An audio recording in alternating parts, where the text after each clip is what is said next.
As investors positioned themselves ahead of the chipmaker's impending earnings announcement, Nvidia's stock increased in early trading on Monday, getting closer to a new record close. After closing Friday at $200.20, barely behind the stock's previous record close of $261 on April 27th, shares were up 2.07% at $218.76 in early trading. The market as a whole stayed largely flat despite the abrupt change. The action takes place as Nvidia is ready to release its earnings on May 20th, which Wall Street anticipates will serve as another boost for the leader in artificial intelligence. Nvidia is still the leading manufacturer of AI chips, but this year's increases have fallen short of those of major semiconductor competitors that have profited from increased demand for AI infrastructure. Compared to rivals like Advanced Micro Devices and Intel, who have had far greater gains due to optimism on the expanding significance of central processing units in AI inference workloads, Nvidia shares have increased by about 15% year-to-date. Micron Technology has increased by more than 37%, Corning has increased by more than 18%, and AMD and Intel have both lately increased by about 25%. With shares more than tripling due to excitement about server CPUs and foundry agreements, Intel has become one of the market's top performers this year. The AI growth extends beyond GPUs. The divergence is a reflection of investors' growing exposure to other parts of the AI supply chain in addition to Nvidia. Although Nvidia's graphics processing units continue to play a major role in the AI build-out, investors are increasingly placing bets that a far wider spectrum of technologies will be needed for the long-term expansion of AI infrastructure.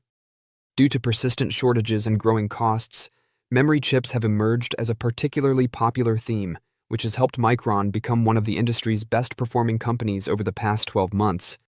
At the same time, sentiment toward AMD and Intel has increased due to the need for CPUs used in server administration and AI inference workloads.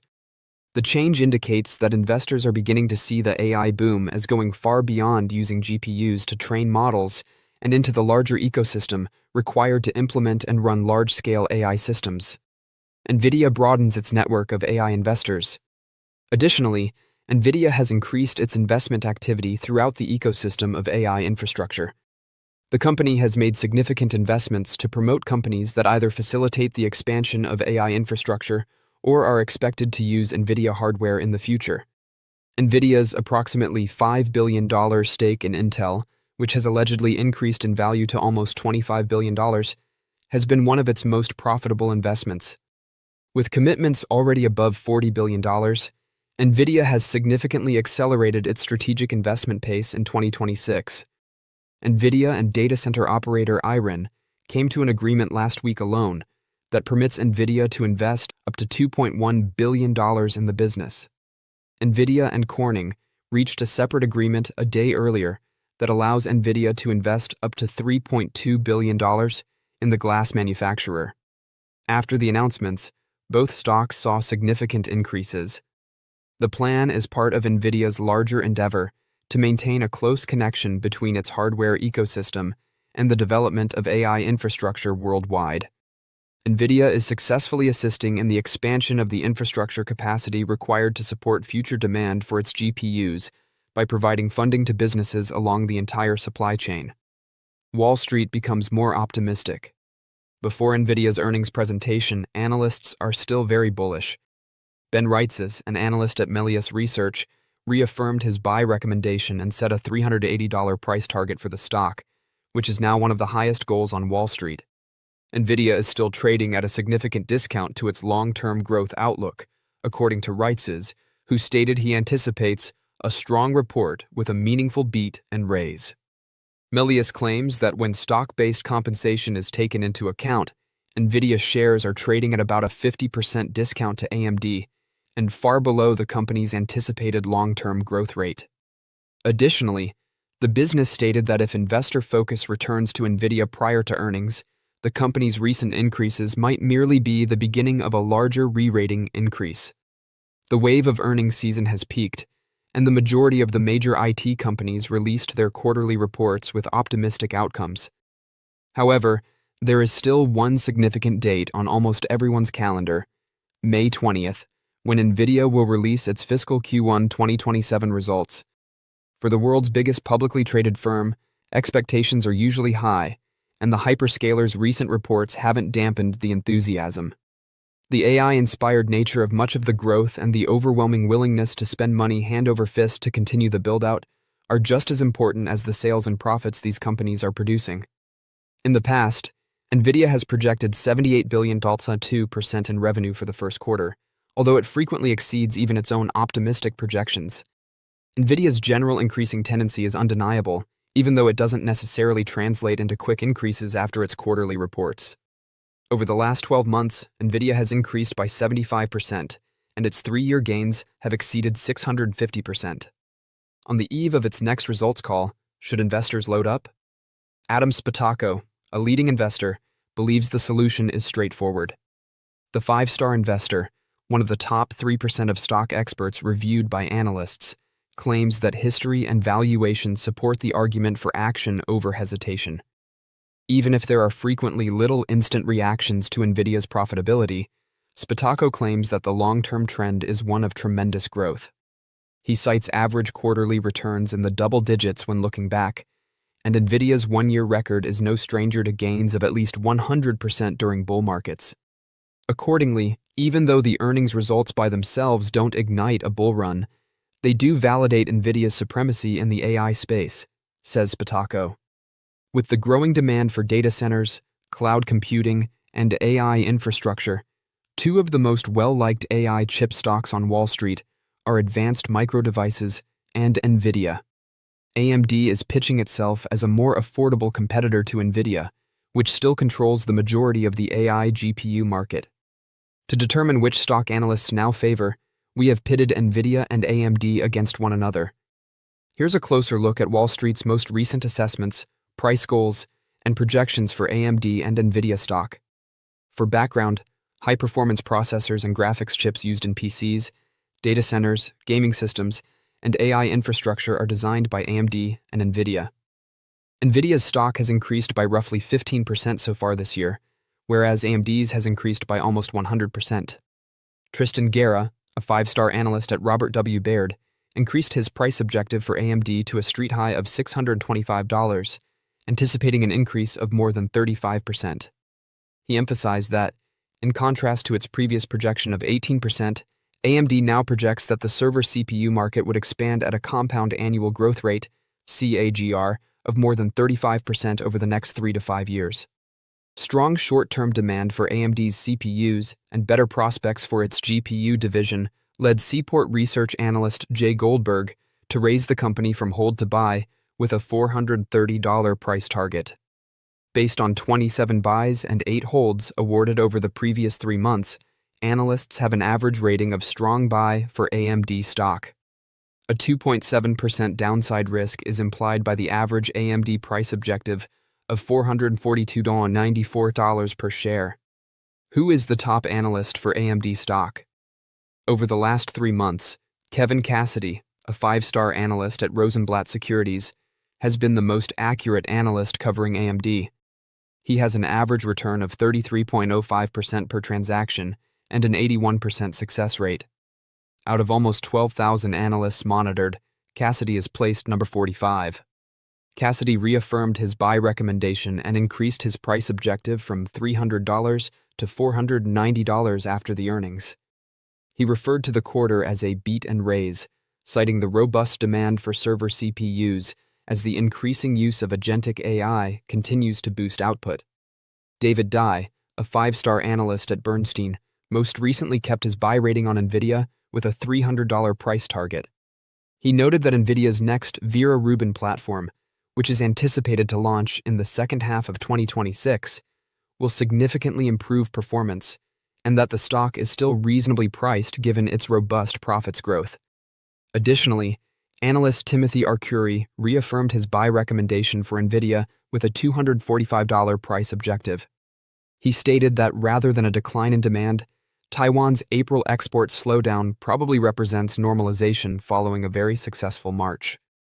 According to Arcuri, shipments of data processing equipment are still historically high, indicating a sustained high demand for AI-driven products that should help Nvidia's data center operations.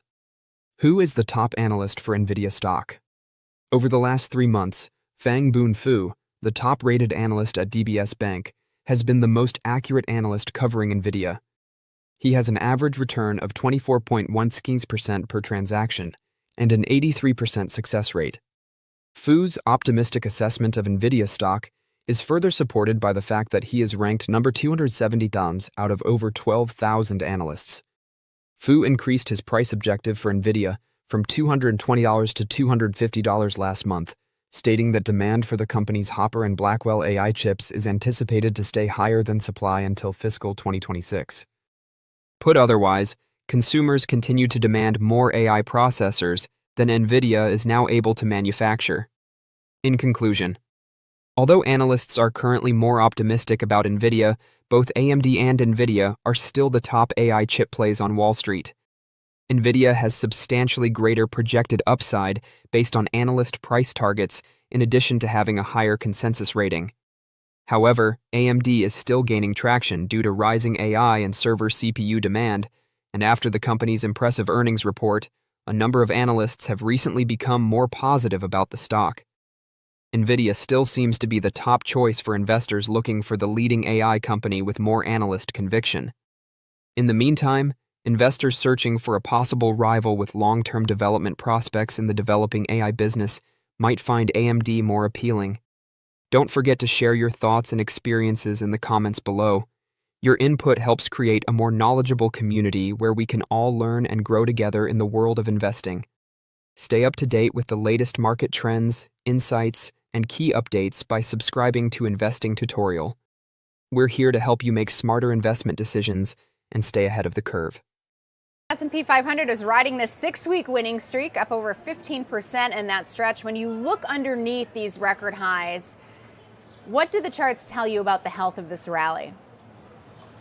So I think it's really just a mega cap story, and that is nothing new to this bull market. For the last several years, we've seen the mega caps lead the market through these really important resistance levels, and then the others follow and breadth expands. So right now, when you look underneath the surface, breadth is okay, not great for a market making new highs, but again, it's those more mega cap names that have powered the S&P 500. Even last week's record high rally, 5 stocks contributed about 3/4 of the overall gain. But you also have mid caps breaking out, small caps, even micro cap stocks making new highs. So I'd push back against this idea that it's a very narrow led market when you start looking beyond the mega cap names, even though they're not showing up in the S&P 500 breadth metrics. So the fact that a handful of mega cap stocks are doing most of the heavy lifting, that's not a warning sign, it's just the reality of today's market. That's the regime that we're in. And when you look at breadth and you back test it over the last several years, really since the bull market started, there's actually a negative correlation between market breadth and actual 12-month returns from there. So it's not surprising, especially when you look at the fundamental story in the mega cap names. They're contributing the most to earnings, especially this quarter in reporting season. You have the tech sector, I think, reporting north of 50% overall earnings growth. A lot of the AI CapEx beyond those names is contributing a lot. So you have your best players on the field and they're performing very well. I think it's the easier explanation right now. I was taking a look at your notes and you say 54%, or about half of the index, is above their 200-day moving average. Why does that matter? And is that a sign that there could be more room to run because others will play catch up, or could that be a sign to the other way? Right. So we think of it as the field of dreams. If you build it, they will come. And 54% is not great, as I mentioned. Normally, when the market's within 3% of a record high, about 3/4 of S&P stocks are above their 200-day moving average. So there is room for breadth to expand as this rally continues. We think there's plenty of gas in the tank when you look at retail participation in this recovery. Pretty underwhelming in terms of their overall positioning. Yes, the market is a little bit short-term overbought here and a bit stretched above the 50-day moving average, but the path of least resistance remains higher, and I think those pullbacks will be bought, especially from that retail crowd that kind of missed out since March 30th. So if I'm an investor watching this right now, do I feel good about this rally, or should I be getting more careful here? It is a durable breakout when you look at the technicals through 7,000. We've had great momentum, really unrelenting momentum over the last several weeks.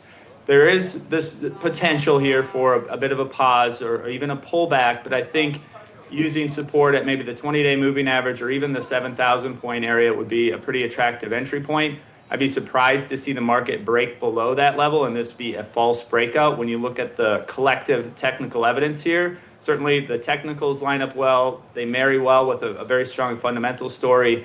And I guess you could say even the macro environment improving a little bit, but still kind of a question mark there on what's going on in the Middle East. So dig into those levels a little bit more. Where do you actually think we'll go from here? What are the actual levels on the S&P 500 that you're watching aside from the 7,000 one that you mentioned? Yep, so the 20-day moving average just below current price, about 2 to 3% below current levels. There's some price gaps in that range as well, right around the 20-day moving average. If you break that, you kind of have 7,100, 7,115, we'll call it, some intraday lows, and then, of course, that 7,000 point milestone.